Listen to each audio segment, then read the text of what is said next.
Siguro napagod lang nakakahiga dahil wala akong magawa eh.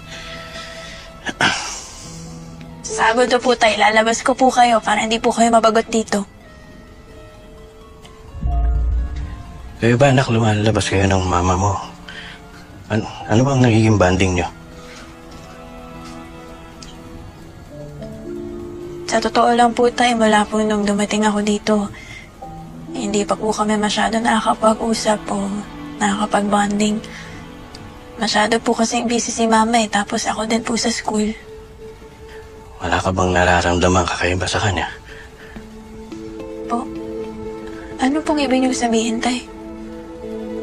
Yung pakiramdam na parang kampante ka sa kanya.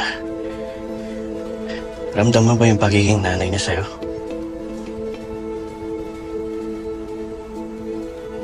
Siyempre tay, hindi niyo naman po siguro agad mararamdaman yun. Naninibago din po siguro ako pa. Gusto ko naman po talaga siya na maging mas ka-close at mas makilala pa, pero wala lang po talagang oras palagi.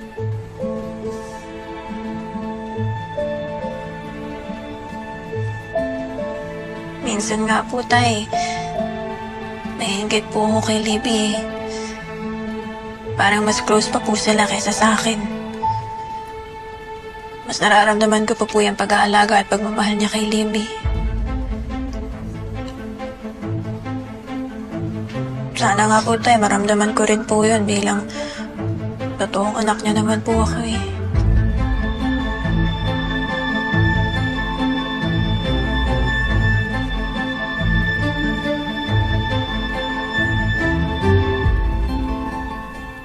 So yesterday, my courier collected and delivered all your packed purchased orders. Andito ang grupong may pinakamataas na sales. Excited na ba kayo?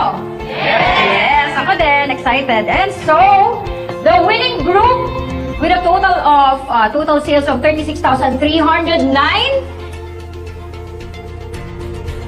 Group number 1!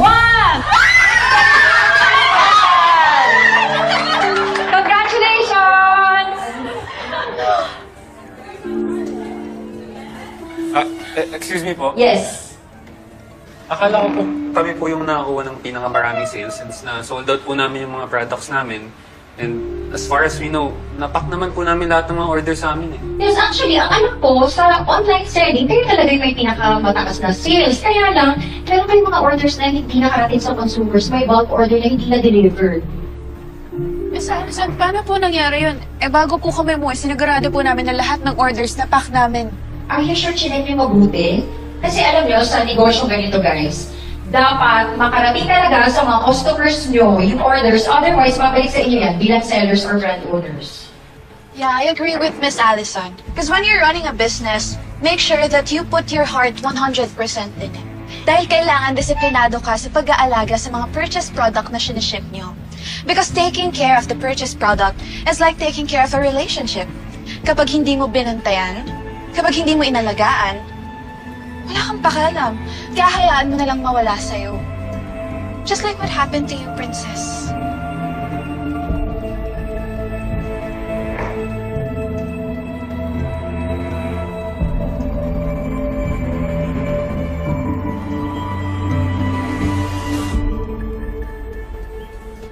Maraming salamat sa'yo sa pagtulong mo, ha? Wala yun, Sir Pascual. Malaki na yung tulong mo sa akin. Sa mga nahanap kong case, noong nasa City Jail pa kayo. Nagawa mo ba yung hinihiling ko sa'yo? Gaya po ng napag-usapan natin, in-expedite ko po yung DNA testing. Ginawa agad ng tauhan ko sa crime lab. Tatanawin ko na isang malaking nautang na loob to sa'yo. Gano'n ba ka-importante sa'yo yan? Yung DNA na yan. Talagang pinamadali mo pa sa akin. Sa lalay dito ang buhay ng pinaka-importante tao sa buhay ko eh. Maraming salamat sa'yo ulit, ha? Sige po, Sir Pascual, mauna na po ako. Salamat.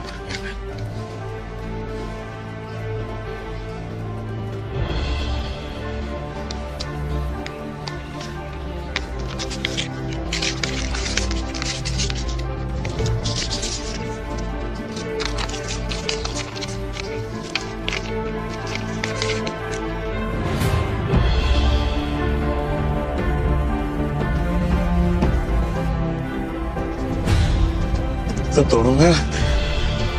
Totoo nga na hindi anak ni Divina si Princess.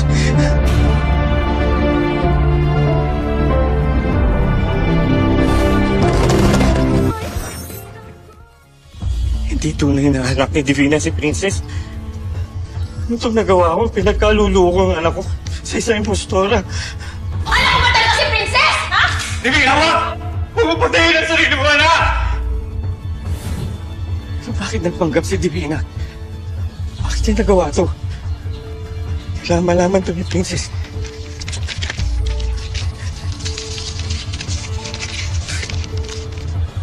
Paano tayo natalo?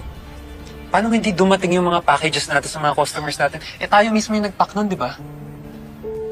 Tatawagan ko yung courier. Alamin natin.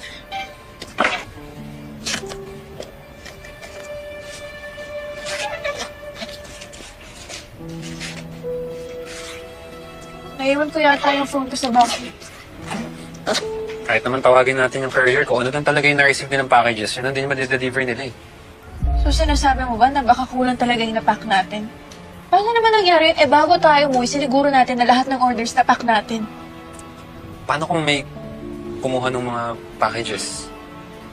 Baka may nanabutahe. Imbestigahan natin. Tara. Tara.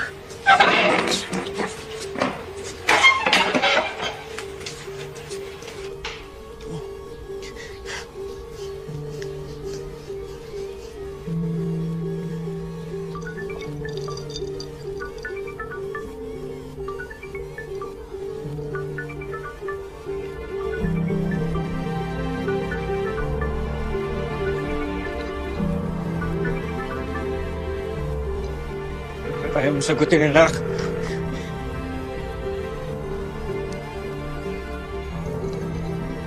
Kaya pinag-uusapan ng mag-amang tungkol sa amin, Divina.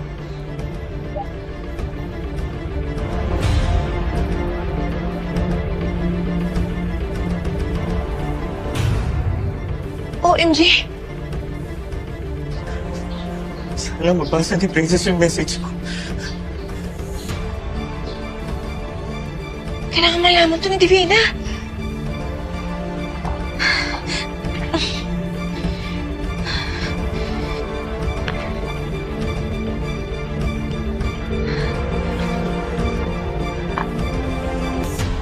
This is it. Magsisimula ng preliminary hearing ng annulment ni Raymond. Ready ka na ba? May iwan muna kita dito. May kakausapin lang sa loob.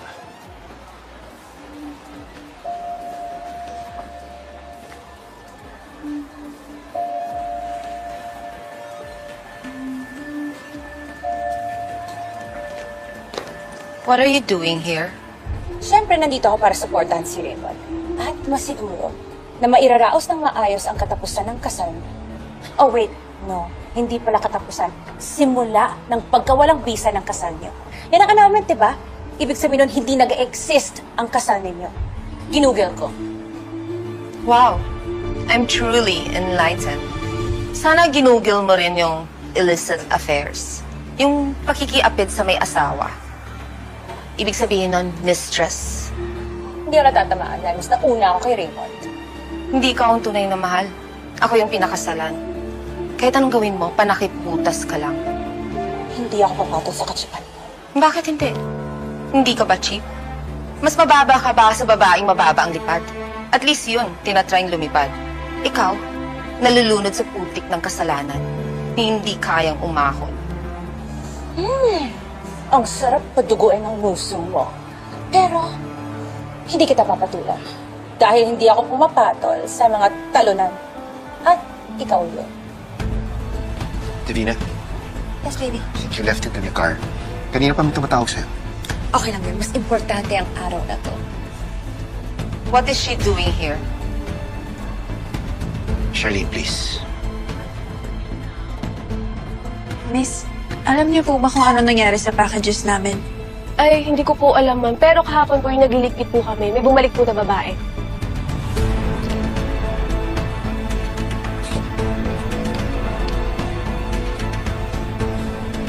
Check natin yung mga basura. Tara.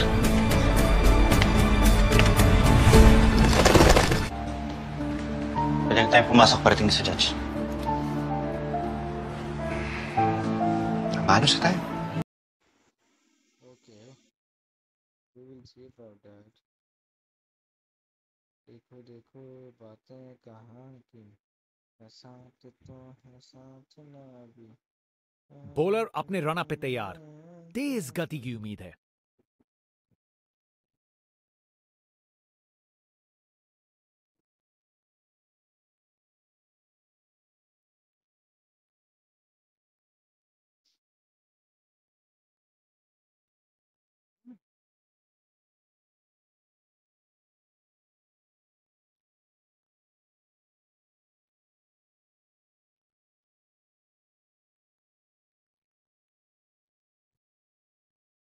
अच्छी भागदौड़ है।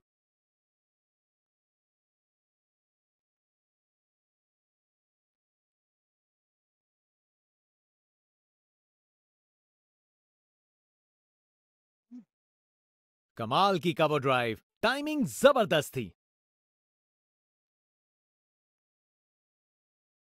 कमाल का स्ट्रोक, बिना किसी मुश्किल के गैप निकाला, बॉल बाउंड्री की तरफ दौड़ती हुई।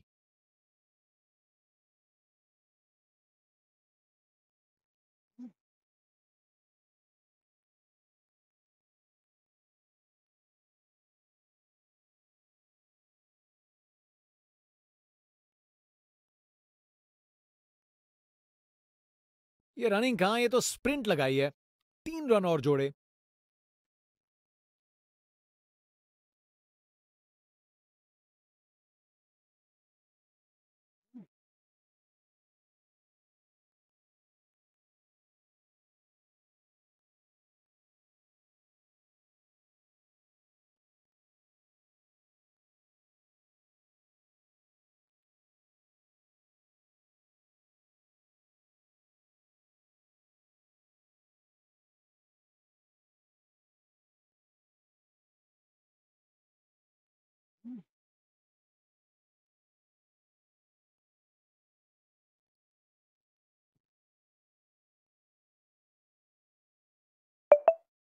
जबरदस्त रनिंग, 2 रन ले आए और फील्डर्स पे प्रेशर भी बनाया।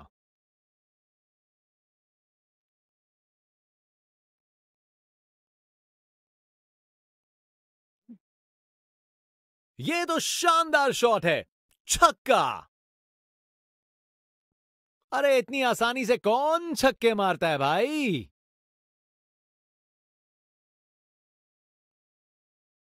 बॉलर अपने रन पे तैयार, तेज गति की उम्मीद है।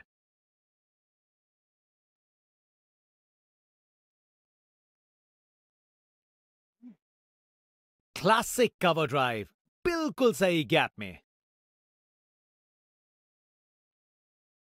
बैटिंग का मास्टर क्लास, रन दौड़ने की कोई जरूरत नहीं क्योंकि बॉल चली बाउंड्री ओर।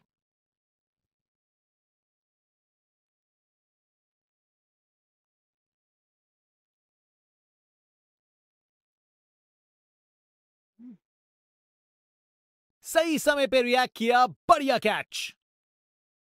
विकेट, फील्डर के हाथ में एक आसान सा कैच। मुंह मीठा कीजिए, चलिए वापस पवेलियन। अब वापस राउंड द विकेट।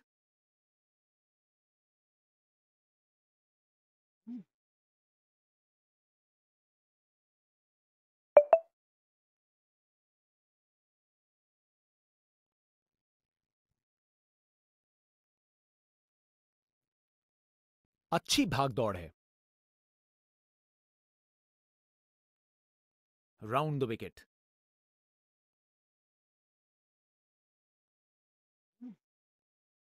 ये बहुत ऊपर हवा में गया।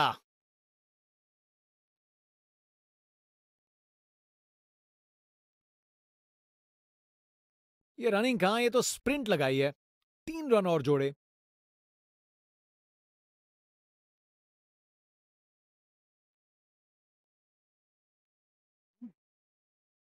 उसे दूर तक मारो, जबरदस्त शॉट। अरे इतनी आसानी से कौन छक्के मारता है भाई।